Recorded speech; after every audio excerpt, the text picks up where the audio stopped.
Ustadz, apa benar seorang suami itu menanggung dosa-dosa istrinya? Bukankah setiap manusia itu akan mempertanggungjawabkan dirinya sendiri di akhirat kelak? Ah, ini memang bagus nih pertanyaan Ustadz. Bengkak juga awak jadi laki-laki menanggung dosa bini, bah. Wala taziru waziratun wizra ukhra. Orang tak memikul dosa orang lain.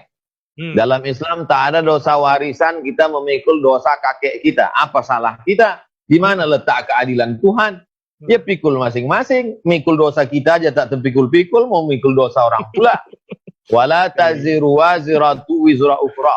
Kita tak bisa memikul dosa orang lain. Tapi ada kesalahan kita. Bukan kesalahan dia, kesalahan kita. Contoh, kita punya anak. Anak itu kita punya kewajiban mendidik dia.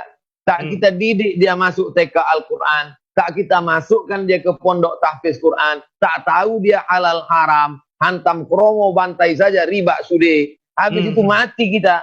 Maka mengalir dosanya ke kita gara-gara kita tidak menunaikan kewajiban kita kepada dia. Hukum asalnya tak ada dosa dia mengalir ke kita. Sudah kita masukkan dia ke pesantren, Islamic boarding school, sekolah full day, tahfiz Quran, nasihat bebuih mulut kita ngasih tahu, jangan kau makan haram nak, jangan kau berzina nak, jangan kau pacaran nak, kau kerja. Sudah kita kasih tahu, mati kita, buat salah juga dia, dosa masing-masing. Lana a'maluna walakum a'malukum, dosa kau tanggung, dosaku ku tanggung. Karena kita tidak salah lagi. Tapi kalau kita tidak mendidik dia, dosa tidak mendidik itu yang kita dapatkan. Begitu juga terkait dengan istri. Istri bukan urusan kita Pak Ustadz, kan urusan bapaknya. Setelah kau akad nikah, berpindahlah. Itu makanya calon mertuamu itu kan dipegangnya tuan tanganmu itu tuh.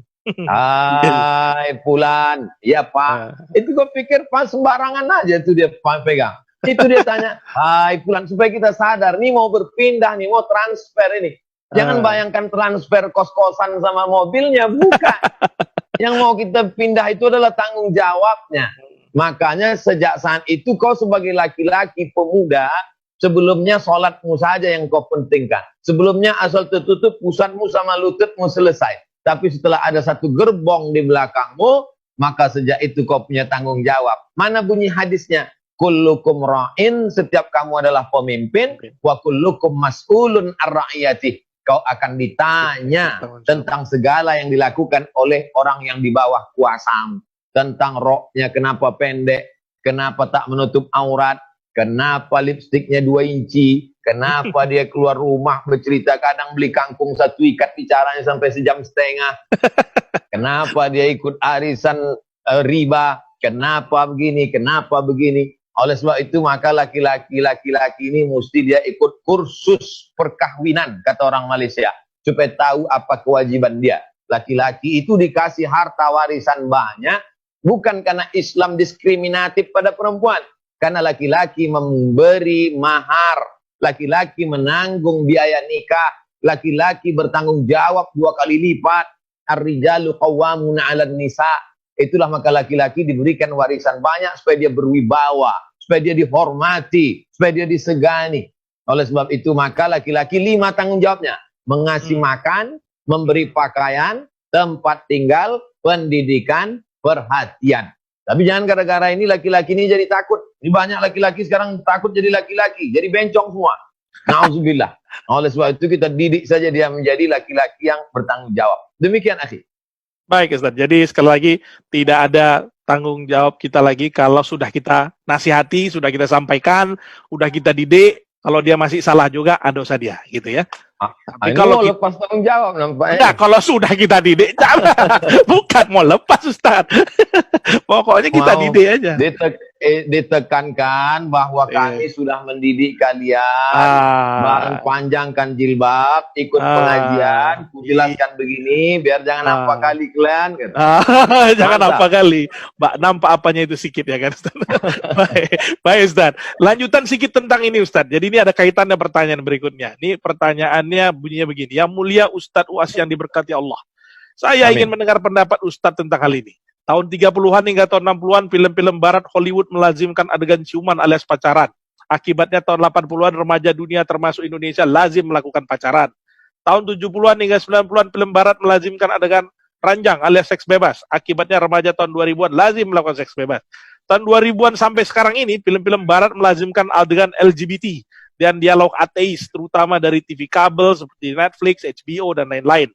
Kalau melihat pola-pola sejarah di atas, maka dalam 10 tahun dari sekarang, remaja kita akan lazim pula melakukan LGBT dan ateis.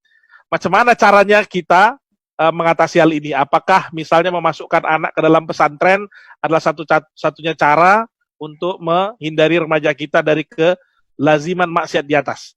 Nah, ini pertanyaan kira-kira begitu, Ustaz. Sekitar 5 tahun yang lalu, saya Dewan Juri Musabaqah Tilawatil Quran Provinsi Riau. Satu kamar dengan seorang doktor, dosen senior, tokoh masyarakat agama Islam. Kata beliau, Ustadz Somad, aku punya anak gadis. Setiap hari saya risau. Kalau pergi sekolah, dalam hati saya selalu berkecamuk. Jangan-jangan dia cabut ke mall, jangan-jangan jilbabnya dibuka, jangan-jangan dia dibawa jalan-jalan sama pacarnya, jangan-jangan, selalulah berkecamuk. Tapi sekarang hati saya tenang, Pak Ustadz. Kenapa Pak Dokter tenang? Karena anakku itu sudah kumasukkan ke pesantren. Benteng terakhir umat Islam sekarang adalah pesantren.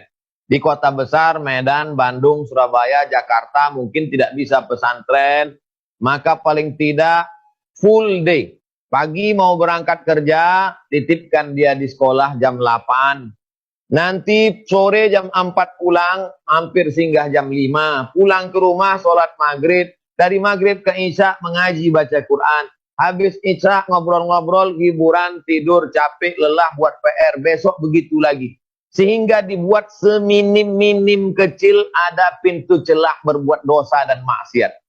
Anak-anak ini seperti bibit pohon kayu. Dia tak bisa langsung ditanam di tengah hutan. Mati dia dipijak gajah. Maka biarkan dia dulu menjadi pokok yang besar. Sementara dia jadi pokok besar, simpan di polybag dulu. Disiram dia rajin-rajin sampai berbatang kokoh. Setelah itu nanti baru kemudian jaga dia supaya jangan sampai dimakan wereng, pucuknya dimakan ulat. Setelah dia menjadi pohon pokok yang kuat, maka tanamkanlah insya Allah. Kapan dia menjadi pohon yang kuat itu? Tamat SD, tahfiz. Tamat SMP, tahfiz. Tamat SMA, tahfiz. Paling tidak SMA tahfiz 3 juz, 3 juz, 3 juz, 10 juz ada di kepalanya. 200 hadis ada di kepalanya. Akidah, akhlak, bahasa Arab karena dia sholat pakai bahasa Arab, Quran pakai bahasa Arab, hadis pakai bahasa Arab, akidah akhlak supaya dia benar akidahnya tidak jadi ateis, bahasa Arab modal utama, bahasa Inggris mantap, Perancis oke, bahasa Mandarin bisnis tak masalah, tapi yang ini basic, lalu kemudian di dalamnya ada Quran hadis, lalu dalamnya ada fikih supaya tahu dia mana halal haram, supaya tahu dia apa itu sholat zakat puasa, lalu kemudian yang tak kalah penting adalah bagaimana dia tahu sejarah Islam, sejarah Nabi. Oh, rupanya Islam ini pernah punya masa jaya yang luar biasa pada masa kekhalifahan Bani Umayyah, Bani Abbasiyah, Turki Utsmani. Tahu dia Islam ini pernah naik, lalu kemudian sekarang tentang masa menurun. Setelah itu nanti silakan dia masuk ke fakultas kedokteran, silakan dia menjadi pengacara sampai ke Leiden Belanda, silakan dia masuk ke sains teknologi, tapi dia sudah pohon kayu yang kuat. Kalau sudah kita berusaha, terjadi juga yang tidak kita inginkan. Qadarullah takdir. Tapi kalau kita tidak ada usaha, terjadi macam-macam, itu adalah sebab akibat. Usaha terus, banyak-banyak berdoa, jangan kasih makan haram, berdoa tiap hari, Rabbi habli minas solihin, tutupkan pintu hatinya untuk berzina, tutupkan pintu hatinya jangan jadi LGBT, tutupkan pintu hatinya. Hatinya itulah yang menggerakkan. Kalau baik hatinya, maka akan baik semuanya. Qalbul mu'min baina asabi'ir rahman. Hati orang itu dalam kuasa Allah. Minta pada Allah supaya hatinya itu senantiasa dibimbing oleh Allah Subhanahu wa taala. Kalau baik hatinya, dari ujung rambut sampai ke ujung kaki akan menjadi baik. Demikian. Terima kasih Ustadz. Ustadz, kenapa kita susah sekali untuk mengamalkan sabar dan ikhlas ya Ustadz? Pada saat kita mendapatkan musibah. Kita sudah pasrah nih untuk menerima qadarullah kita. Tetapi pada saat kita berserah, muncul bayangan kekhawatiran pada diri kita. Bagaimana cara kita bisa bersabar dan ikhlas, Ustaz? Setelah semua orang masuk ke dalam surga, Lalu Tuhan bertanya, maza turidun, mau apa lagi kalian? Semua udah dapat, udah. Jannatin tajri min tahtihal anhar, taman-taman mengalir, surga-surga di bawahnya, kebun-kebun yang indah, makanan-makanan, semua sudah dapat. Maza turidun, apa lagi yang kalian mau wahai penghuni surga? Penghuni surga berkata, ridhoka, ada satu yang kami belum dapat ya Allah.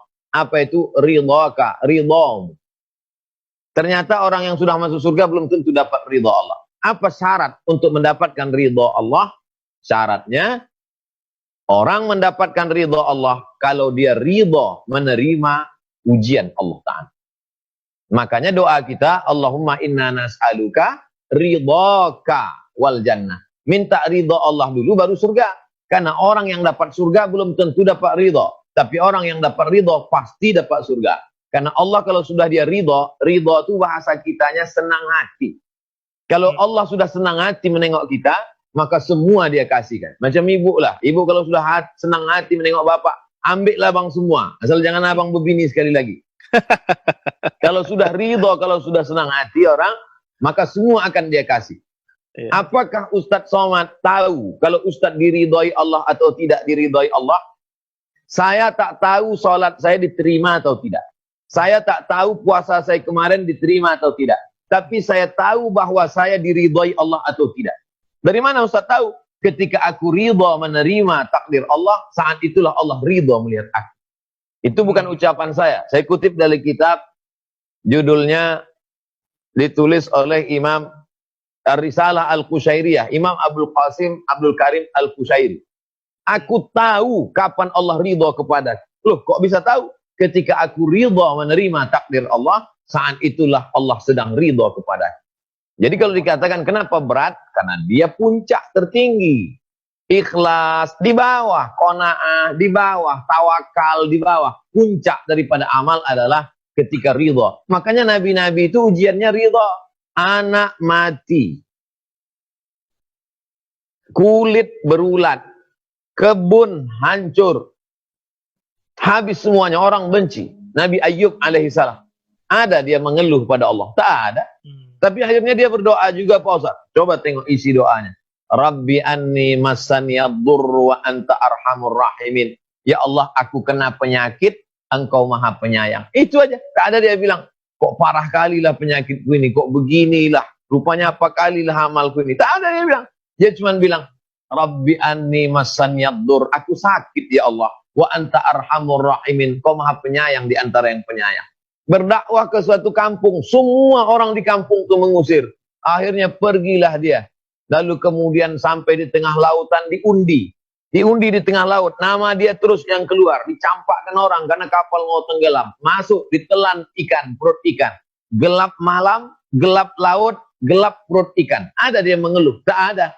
Apa zikir dia dalam perut ikan itu? La ilaha illa anta subhanaka inni kuntu minaz zalimin. Tak ada Tuhan kecuali Engkau ya Allah, aku sudah berbuat zalim. Nabi Muhammad SAW belum lahir ke dunia, mati ayahnya.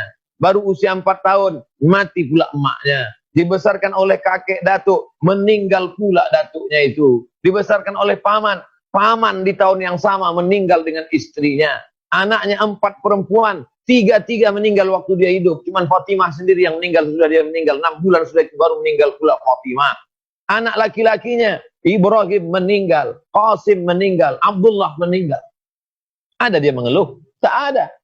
Adabnya kepada Allah Subhanahu wa taala. Jadi kalau dikatakan kenapa berat sekali ridho kepada takdir Allah ini? Karena balasannya luar biasa. Kalau balasan cuma panci sama rantang, ringanlah dia. Nah, oleh sebab itu mudah-mudahan kita termasuk yang ridho menerima takdir Allah. Amin ya rabbal alamin. Jadi ridho Allah itu karena kita juga ridho menerima apa yang diberikan Allah kepada kita.Itulah nanti bisa jadi caranya gitu ya tadi Ustaz ya. Barakallah. Baik Ustaz. Berikutnya Ustaz, ini pertanyaan lagi. Apakah amalan terbaik seorang hamba yang ditimpa kesusahan musibah, sedangkan dia tidak ada yang mendampingi menolongnya supaya tidak terjerumus dalam keputusasaan? Jadi supaya ini orang ini kayaknya pertanyaannya dia, kalau kita tak ada kawan, tak ada orang di sekitar kita, sementara kita tertimpa kesusahan, amal apa yang bisa kita lakukan? Gitu kira-kira Ustaz. Kalau kita sedang susah, mengadu sama orang, 20% orang itu tak percaya, yang 80 ikut senang menengok kesusahan kita. Kalau kita sedang susah, mengadu sama kawan, mengadu sama orang, 20% orang yang mendengar cerita kita itu tak percaya. Dibilangnya kita mendramatisir. 20 tak percaya, yang 80 ikut senang menengok kesenangan kita. Pura-pura mukanya susah, dalam hatinya mampuslah kau, kata dia. Oleh sebab itu, siapa tempat kita mengadu? Tak ada tempat mengadu kecuali Allah Subhanahu wa Ta'ala. Maka yang pertama ditanamkan pada siapapun yang kena musibah adalah la ilaha illallah. Itu kuatkan dalam hati. Makanya banyak zikir la ilaha illallah ke dalam tangkai jantung di dalam la ilaha illallah untuk mengusir segala bisikan setan semuanya. Makanya kalau kita sudah bersandar kepada Allah, kita menjadi kuat. Wasta'inu bis sabri, yang pertama tahan. Tahan tangan, jangan sampai memukul-mukul pipi, merobek-robek baju, menarik-narik rambut, mencakar-cakar dinding. Yang kedua, tahan lidah, jangan sampai mencaci maki, sumpah serapah. Tahan hati, jangan sampai memaki-maki Tuhan di dalam. Setelah bisa ditahan, tahan itu bahasa Arabnya sabar. Yang kedua baru sholah. Bis sholah, melaksanakan sholat. Sholatnya kalau waktu pagi, sholat duha. Kalau kebetulan malam mau tidur, sholat witir.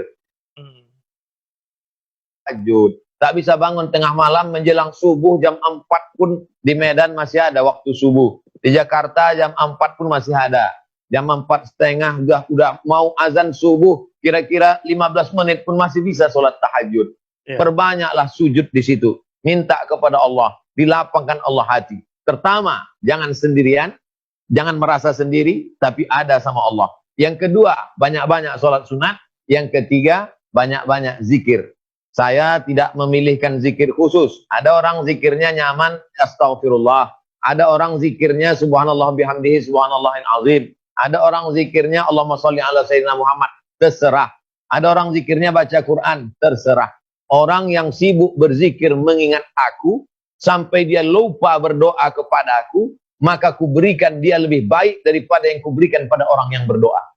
Allah. Man syaghalahu zikri, siapa yang sibuk berzikir mengingat aku, sampai dia lupa meminta kepada aku, maka kuberikan dia lebih baik daripada yang kuberikan kepada orang yang berdoa. Ada orang asik aja berdoa, tapi tak pernah berzikir. Ini hambaku, sibuk berzikir mengingat aku, sampai lupa dia berdoa. Kuberikan dia lebih baik daripada yang kuberikan kepada orang yang berdoa. Yang namanya hidup ini tak pernah orang lepas daripada ujian. Bedanya ada orang bersandar kepada Allah, ada orang yang melarikannya ke ngobrol menjadi ghibah, ada pula yang pakai sabu-sabu narkoba, akhirnya mati dan semuanya mati. Orang baik mati, orang jahat pun mati, cuman bedanya apa yang akan kita terima setelah kita mati. Demikian. Baik, terima kasih Ustaz. Jadi kesimpulannya tadi jawabannya adalah jangan merasa sendiri, ada Allah dengan kita. Yang kedua, banyak-banyak sholat malam, sholat tahajud, dan juga berzikir.